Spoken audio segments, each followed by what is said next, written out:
Bandel ESI হাসপাতালে প্রথম দিন কাজে যোগ দিতে এসে দুর্ঘটনায় পড়লেন চিকিৎসক। মাথায় চোট নিয়ে সেই হাসপাতালে ভর্তি। চোখের চিকিৎসক দেবব্রত দত্ত ব্যান্ডেল ইএসআই হাসপাতালে চুক্তির ভিত্তিতে আজ কাজে যোগ দিতে আসছিলেন। হাসপাতালের সামনে অটো থেকে নেমে রাস্তা পার হচ্ছিলেন। বিপজ্জনক গতিতে আসা একটা বাইক তাকে সপাটে ধাক্কা মারে। ব্যান্ডেল মোড় থেকে চুচুড়ার দিকে দ্রুত গতিতে ছুটে যাচ্ছিল বাইকটি। দুর্ঘটনায় আঘাতকে ছিটকে পড়েন চিকিৎসক এবং গাড়ির চালক। মাথার পেছন দিকে গুরুতর চোট পান ডাক্তার সুব্রত দত্ত। তড়িঘড়ি স্থানীয় মানুষদের সহযোগিতায় ইএসআই হাসপাতালে তাকে ভর্তি করা হয়। পুলিশ সূত্রে খবর, ঘটনাস্থলে কিছুক্ষণের মধ্যে এসে পৌঁছয় পুলিশ।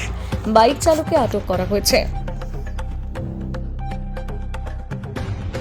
দেখতে পারিনি তো, আমি কাজে ব্যস্ত ছিল।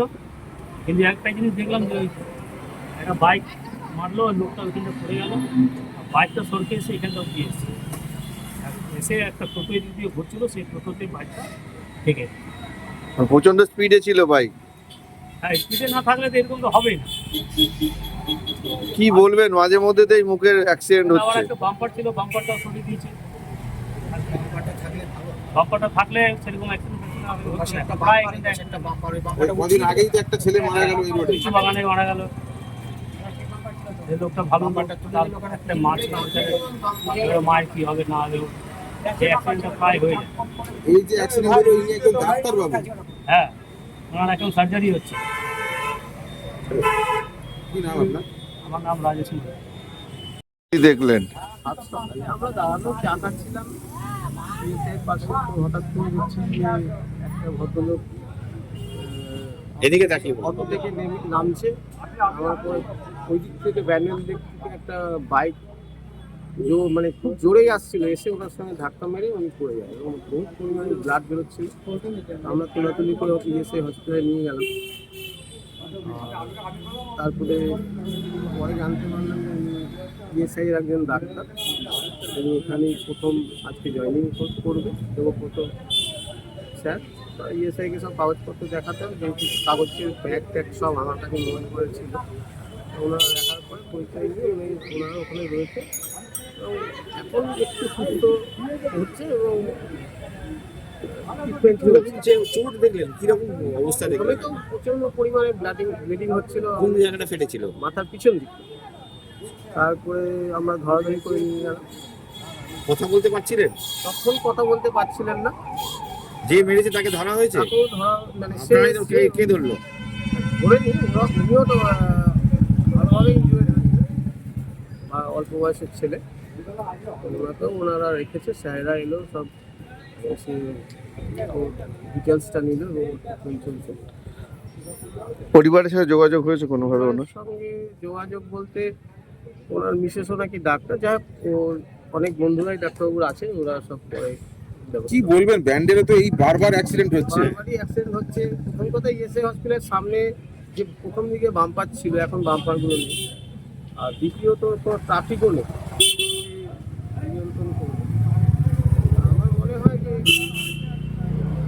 ইএসআইয়ের সামনে ট্রাফিক দেওয়া উচিত এবং বাম্পার দুই সাইডে রাখা উচিত, তাহলে কিছুটা মানে অ্যাক্সিডেন্টের থেকে প্রবণতাটা কমবে।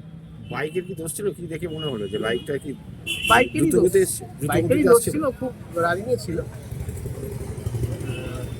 এসে স্যার ওই দিক থেকে এপার হচ্ছিলেন। কি নাম আপনার? আমার নাম মধুদে, নলডাঙ্গায়। আপনি কি করেন এখানে? আমার কিছু করি না, জাস্ট আমরা চা খাচ্ছিলাম। এখানে আমাদের ব্যবসায়ী ব্যাপারে ডাক্তারবাবু অ্যাক্সিডেন্ট হয়েছে। ডাক্তারবাবুকে এখান থেকে আমাদের স্টাফেরা নিয়ে এসছে, হুইল চেয়ারে করে ওটিতে নিয়ে গিয়ে ড্রেসিং হয়েছে। আমরা দেখে এসেছি, অ্যাসিস্ট্যান্ট সুপার আমি দুজনেই দেখে এসেছি। ওনার মাথার পেছনে এখানে কাটা আছে, পথেও বমি করেছেন অনেকটা, নিচে দেখা গেছে। সবাই খুব সহযোগিতা করেছে এখানকার ছেলেরা। ডাক্তারবাবু ওটি যিনি আছেন সার্জেন ড্রেসিং করছেন, উনি সেলাই করতে বারণ করেছেন ডাক্তারবাবু নিজে, তাই জন্য একটা টাইট হেড ড্রেসিং করে দেওয়া হচ্ছে। ওনার বাড়ির লোকের সাথে, ওনার ওয়াইফের সাথে কথা বলেছি আমি ফোনে। উনি বলেছেন ওনারা মানে অ্যাপোলো যেতে চাইছেন সম্ভবত, তো অ্যাপোলোতে পাঠানো হচ্ছে আমাদের অ্যাম্বুলেন্স। উনি মানে শ্রীরামপুরে ছোটো বেলুর মোড় যেটা আছে আমাদের, ওইখান থেকে উনি অ্যাটেন্ড করবেন, ওর সাথে উঠবেন আর কি। আপাতত সিটি স্ক্যানের ব্যাপারে আমি জিজ্ঞেস করেছিলাম চুচুড়ো থেকে বা কাছাকাছি সিটি স্ক্যান করিয়ে ছাড়া যায় কিনা। উনি বলেছেন না, আমরা অ্যাপোলোতেই নিয়ে যাবো, এটুকুই বলেছেন। ডাক্তারবাবু কি এখানে আজকে জয়েন করছিলেন? আজকে জয়েন করতে আসার কথা ছিল, রাস্তা পার হতে গিয়ে এরকম ঘটেছে। আগে কোথায় ছিলেন উনি? কোথায় ছিল জানতে হবে। কিসের ডাক্তার উনি? আই স্পেশালিস্ট কন্ট্রাকচুয়াল মনে হয়। এই একটু জিজ্ঞেস করো তো, আই স্পেশালিস্ট ও এজেড 62 ইয়ার্স। ক্ষত কতটা গভীর আছে? হ্যাঁ, ক্ষত কত দূর গভীর আছে ক্ষত? সেটা তো সিটি স্ক্যান করলে মাথার ভেতরে হেমারেজ আছে কিনা বোঝা যাবে। মনে হচ্ছে আপাতত থেকে স্থিতিশীল।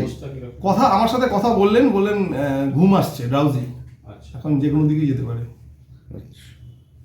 মানে বিপজ্জনক অবস্থা এখনো এই বলা যায়। কিন্তু বিপজ্জনক অবশ্যই, সিটি স্ক্যান করা হয়নি, সবে হয়েছে। মানে প্রাথমিক চিকিৎসার পরেই জানা যাবে সিটি স্ক্যান হলে যে না, গভীর সিটি স্ক্যান হলে বোঝা যাবে। বোঝা যাবে কতটা কি। উনি কি এখানেই জয়েন করতেন আজকে? আজকে জয়েন করতে আসছিলেন, এটা রাস্তা পার থেকেই ঘটেছে। কি নাম ওনার? দেবব্রত দত্ত, ওনার বয়স কেমন হবে? 62। আপনার নামটা বলে দিন স্যার। রাজীব বন্দ্যোপাধ্যায়।